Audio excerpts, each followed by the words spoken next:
Hi everybody, this is Seth Martin. Welcome to this week's Middle Class Investor. Well, I've recorded a video just a minute ago or a little while ago, and I went to check it and there was no audio. So I'm recording a second video. So maybe this one will be really good since it'll be the second time around. Anyway, what I have on the chart here is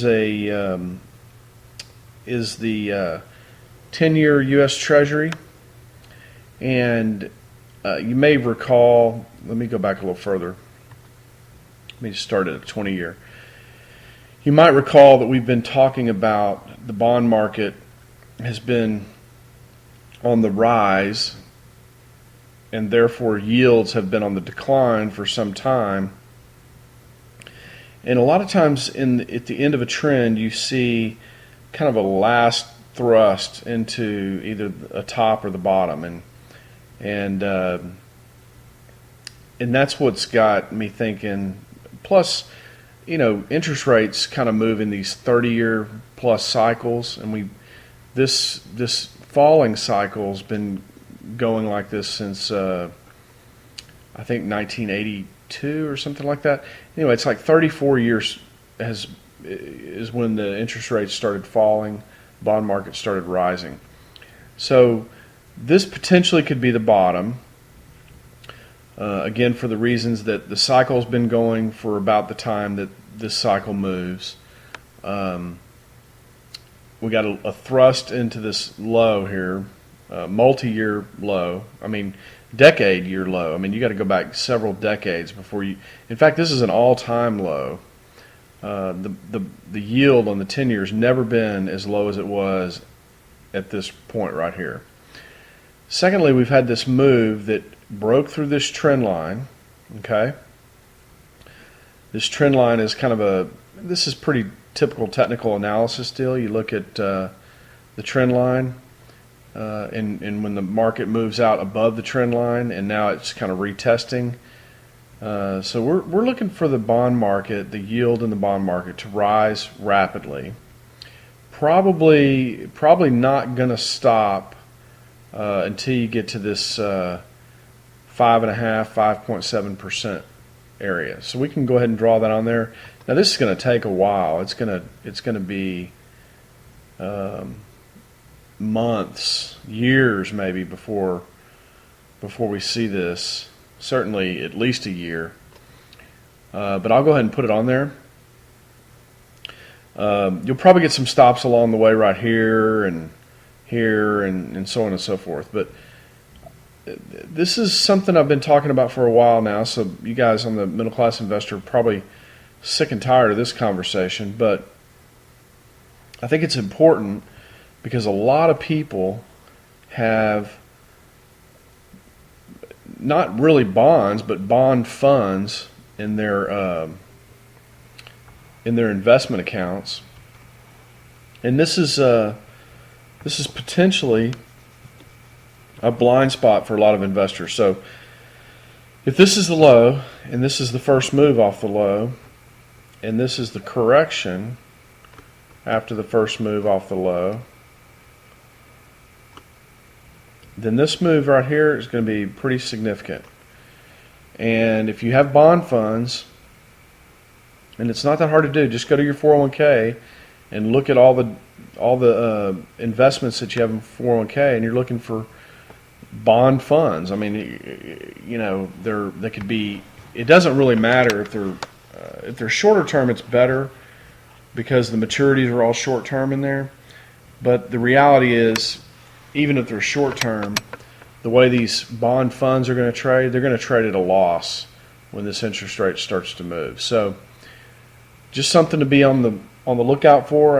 Again, I think it's a very common blind spot in people's investment portfolios, and just want to keep calling attention to it until we don't need to anymore, or until we've got everybody taking action on that. So let's move along to the S&P 500. As you know, we've been looking at this rising wedge. We've got let me zoom in here as we've been talking about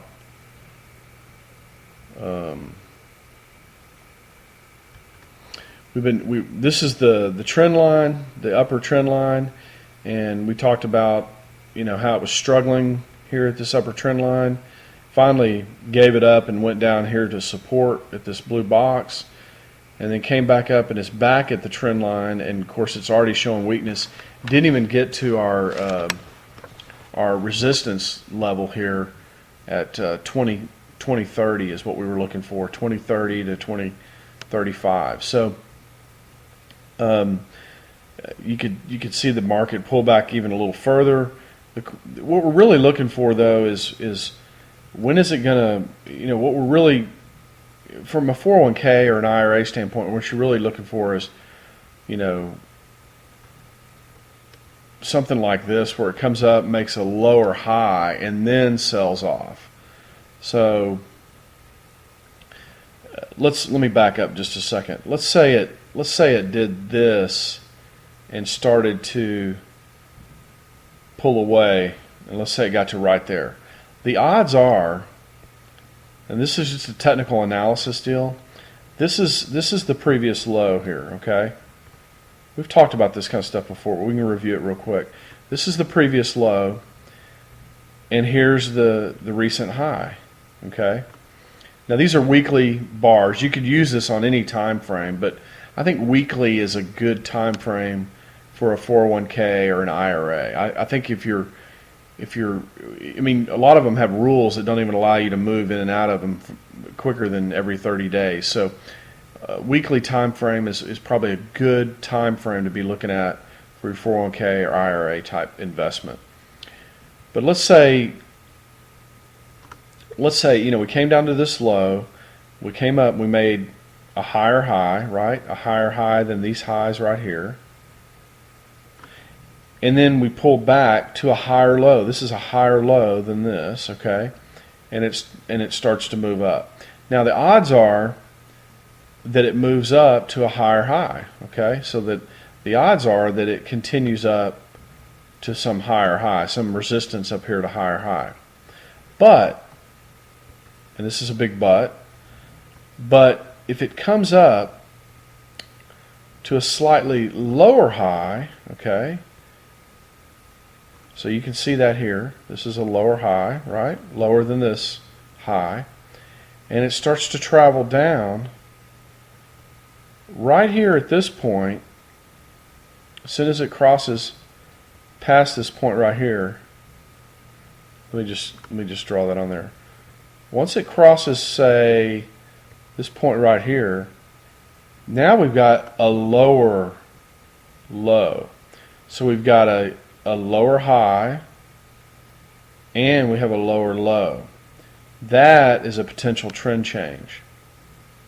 Now, if that happens, what we would look for is we would look for it to find some support. Maybe it finds support way down here, okay? And we would look for it to make its way back up, and then somewhere in this area we are going to look to exit the market, okay? This is how you would handle this, okay? So now we got here's a low, here's a high, but here's a higher low, but then here's a lower high, a lower low, but then this low is now, this low right here would be actually now lower than this low. So that would signal definite trend change, okay? And then we would look for some backfilling. So the market doesn't just go straight down, right? It chops back and forth as it meanders its way, okay?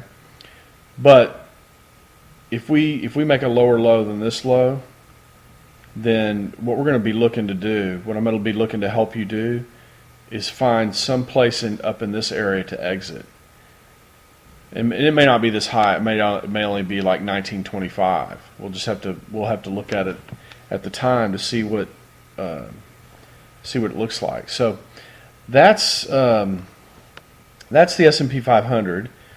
If you look at the Dow I've got kind of slightly different scenario drawn here. I've got, let's look at a 20-year. This line right here, this red line, it's really more important than this line. This line's not as important as this line here. This is the 2000 high, and this is the 2007 high.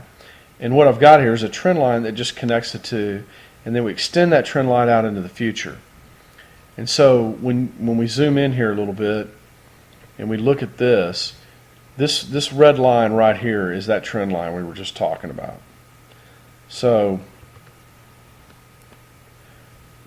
what we're really focused on here is this trend line. Okay, whoops. That's interesting. I don't know why that happened.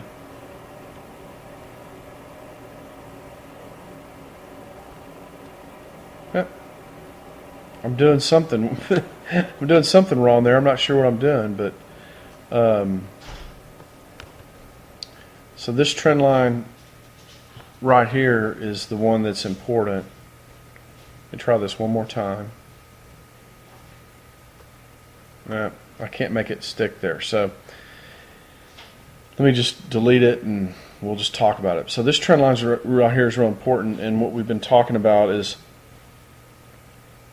how the market is struggling at this level here, this upper trend line. And of course it sold off really hard right through here, has come back up. I'm not sure it's actually made a higher high.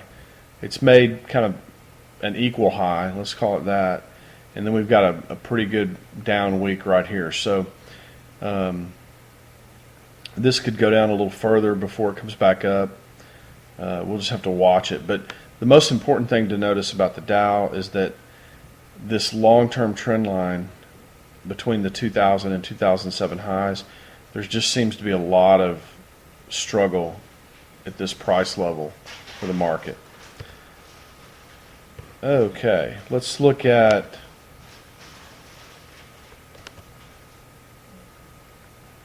let me get off that. Let's look at the euro, US dollar. This is this market we've been looking at, and we can see here that the euro went through this level of support that we had at between 132.5 and 131, and at this point you're likely to see the euro go all the way down to 127, 126 area before we get a bounce. So, and then the dollar is just the inverse of this. So the dollar is let's see if I can pull up the dollar index. That's gold. I won't look at gold just yet. Let's look at the dollar. Let's look at it on a weekly. So you can see here the dollar chopped around for a long time, for the last several years, and then here recently has really taken out in a big way and gone higher. So we'll look for the dollar to take out this June, July high of about 85, and probably take a breather, maybe backfill a little bit, and then take off even higher after that. And I just had gold up. I'm going to bring gold up again, and you can basically see that gold, if we go to this low here, you can see that it's June, July of 2012, which was the high in the dollar, the last high. So you can see that gold and the dollar are inversely correlated, and basically if the dollar takes out, we're going to see gold make a new low around here, around 1050, 1,000, something like that. That'll be the next move in gold. Maybe takes another 4 or 5 months to happen, something along those lines. All right, let's go back over to this area and look at volatility. Volatility is something we've been looking at. Again, volatility moves up when the market moves down in general. Some days that doesn't happen, but most of the time that's how it happens. And you can see here that volatility. This is kind of the Greek financial crisis that happened a couple of years ago, and volatility has been dropping ever since then. Kind of made a low here around 10.3. Looks like it spiked up, came back down, and it's made a higher low. So we're going to watch this trend line and see if volatility keeps this trend line. Could kind of jag its way up here, or it could, you never know, volatility could spike really high and it could get up into these levels pretty quick. So we'll just keep an eye on that. The NASDAQ's making new highs, but it is in our resistance box that we've got drawn on here. So I'd look for the NASDAQ to pull back from here, maybe into this area, somewhere in the middle here, and then either resume up, or it could make a lower high and then come down into this box. Again, the critical thing that we really want to focus on right now, anyway, is this 10-year Treasury. If the 10-year Treasury really takes out here, you could see the market sell off. This could cause a sell off in the market that could be it could be the catalyst. Okay, there's a lot of leverage in the market right now, and a lot of people are saying that interest rates are going to stay low for another 2 years. And nobody really knows, but I think when you look at this chart, or at least when I look at this chart, I don't see interest rates staying low for 2 more years. I'm not sure they're going to stay low. I mean, it depends on what low is for you, but I'm seeing them. This chart is telling me that interest rates are going to go to 4 pretty quickly, and maybe even 5 pretty quickly. And a move like that in the bond market could cause a substantial disruption in the equity market, and it could be the catalyst for a sell-off. That's why I think the key is the bond market right now. And I'm going to continue to watch it closely. But you could see, a lot of times what will happen is the stock market will sell off and money will flow out of stocks and into bonds, causing the bond market to go up and yields to go down. But it looks like to me that what's happening is just the opposite. The yields are going up. They've already started moving up, and we've had a little pullback in yields. As you can see here, we had a little pullback. This lasted since the better part of the year, right? 2014 all the way to right now. Started in January. So the whole year the bond market's been going up, really. But now it looks like things have turned. In the bond market going down, yields going up could cause stocks to sell off in a pretty big way. And maybe stocks aren't through selling off in this little pullback that we've got going now, because this looks like a pretty strong move. Let's try to zoom in on this a little bit. Let's look at it like just a 3-month chart, and you can see here the bond market, the yields pulled up, they pulled back to a higher low, and then look at all these gaps. There's gaps all in here. Well, that usually means that people are wanting out at prices. So you got to remember, bonds are the inverse of this, right? So that would be people putting in bids below the market to try to move their positions out of the market. That's what gives you these gaps. And these are pretty good gaps, and this is a pretty good move in the bond market. I mean, you've got, what is this? Let's measure this real quick. You've got, since August 18th, you've got basically a 13.5% move in yields. I mean, that is a huge move in the bond market. And you ain't seen nothing yet. I mean, it's not gonna go straight up. It's a pull back. But what you're going to find out is the moves are going to be stronger and stronger and stronger as the fear builds in this market. So, and I think that could be the catalyst for the equity markets to sell off. So we're going to look for that. It may not happen. It just seems like a plausible type of narrative, and so we'll continue to look for that. Now, I want to say that I appreciate the comments that you guys have been making, and also some advice. There was some advice that some people gave about increasing viewership, which I really appreciate. I've been thinking about it, and I don't really know how to deal with that just yet. The purpose of this program is to try to help people, your average person, not your trader, but your average person who just puts money away in the 401k, puts money away in the IRA, and goes to work every day and doesn't have time to look at it, doesn't particularly know what they're looking at anyway, and just needs some guidance on how to miss the next train wreck. So a good way to look at the financial markets right now as a train barreling down the track. And you have to be on the track in order to, that's the risk, right? That's where you put your money at risk, is by standing on the track. But the reality is once the train starts coming toward you and it starts getting close, really the best thing to do is just step off the track. Big bear markets, they come get everything, and there's really no safe place to hide. You can't just put your money in bonds. Now, what you could do is you could go put some money in the dollar. This is a chart of the dollar, the UUP.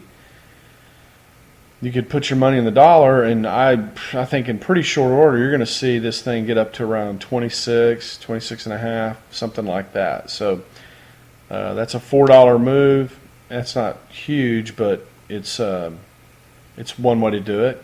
You could look at the TBT. The TBT is the inverse, or think of the TBT as following yields in the 10-year in the 20-year Treasury. So you could buy the TBT and bet on higher yields, and you can see this has lots of upside. There are things you can do. There's things that are going up, but basically not a whole lot is going up or is going to go up. And sometimes the best place to be, you just sleep better and everything, is if you're in cash. Some of you don't want to do that. Some of you don't think that's the right thing to do. That's fine. But I'm here to try to guide you through that anyway, help you make decisions and make decisions at the right place. So because it's for the average person that has a 401k and everything, some of the advice you guys gave me about getting viewership up was like break it up into smaller videos and focus on specific aspects of the market and whatnot. And I haven't quite thought about how to do that yet, so, and I'm not sure that serves the listenership that we do have. So I think the viewership, when this market starts to sell off and people start to look for answers, I think the viewership's going to go up.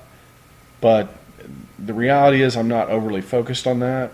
I'm really focused on what the market's doing and then communicating that in this weekly video. So, but I do appreciate the information. Keep it coming. I mean, I welcome all these comments. They get me to think about other things that I'm not normally thinking about. So do keep them coming, and do feel free to comment.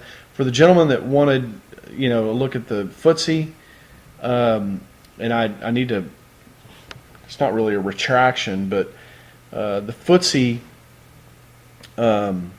chart that we looked at, the UKX, for whatever reason on my platform, that showed that stopped trading in 2013. So that chart I showed you guys last week is not actually valid. So forget what I showed on that UKX. If anybody has the right index or way ticker symbol for the FTSE, I'll be happy to look at the FTSE. I use Thinkorswim, which is owned by TD Ameritrade, and I've done a little research on it. I've just not have not been able to find the ticker symbol for the FTSE. So if somebody can help me out with a little bit of guidance there, maybe we can look at the FTSE. Certainly the European markets and in this case the UK market, these are very important markets. The UK market is probably one of the most important markets in the world. The UK is a huge financial center. In a lot of ways, it's bigger than New York, even in some aspects. So the FTSE is a real important index to be looking at. I just don't know how to do it on my platform. So if anybody's got any input on that, I'd be happy to hear about that. Other than that, that's it for this week, guys and gals. I don't have anything more to report, although I think we're getting close by the looks of the way the bond market here is looking. We're getting close to seeing some serious fireworks, and so that doesn't mean you go sell everything yet, because the reality is we're going to have a move, and then we're going to have some sort of retracement, and the retracement will give us a better sense of where we should get to the sidelines. Okay. Anyway, that's all I have for this week. Again, forward the YouTube link to other people, and you can follow me on Twitter at @InvestorClass and retweet the tweets and so on and so forth. So take care, everybody. We'll see you next week. Thanks a lot. Bye-bye.